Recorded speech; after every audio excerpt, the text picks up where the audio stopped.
One of my favorite people was many years ago. Her name was Fanny Roden. And she taught me a lot about living with abundance. Now, let me tell you what I mean by that.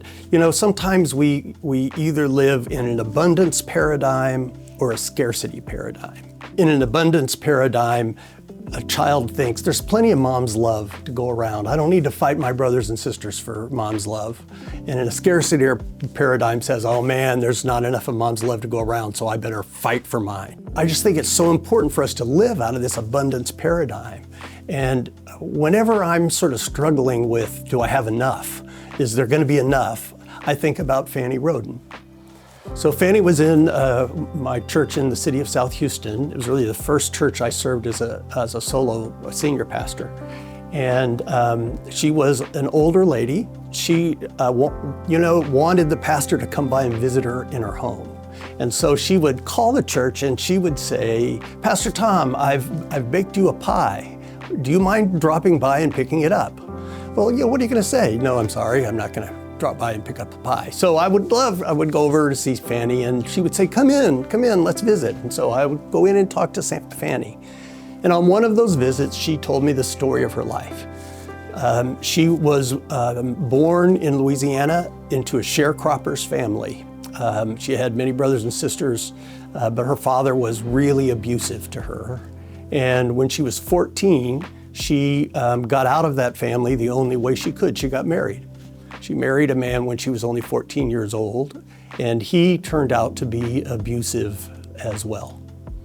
And so she lived in that situation for a while until she finally had the courage to leave. And she left him and came to the Houston area, and she met a man here, a wonderful man. They had 2 sons together. And when those boys were age 1 and 3, he died. The husband died. And so she raised these boys herself. She cleaned houses.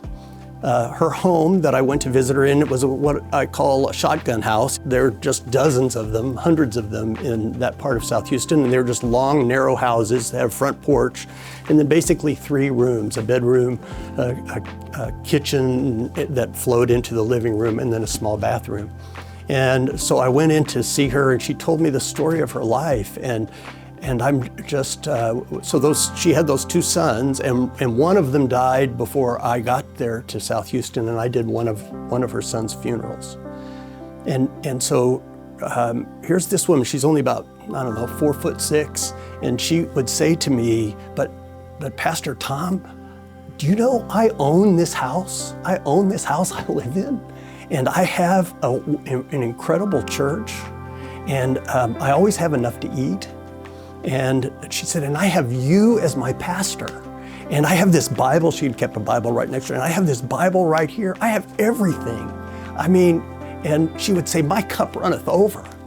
And I would think to myself, abundance has virtually nothing to do with how much stuff you have. Abundance is the way you see the world.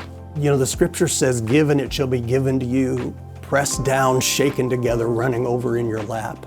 That's how we build abundance. Not that by giving somehow, our investments are going to come in and we're going to have more money. It's that as we choose to be people with open hands who are givers, we experience the world in an altogether different way. And we begin to believe that there's enough, that there's more than enough. And we don't find ourselves just being people who are grabbing, but can live out of that abundance paradigm. I always want, not just during stewardship and generosity campaigns, but all the time, to want to be that person who lives out of a spirit of abundance rather than out of scarcity. And I bet you do too.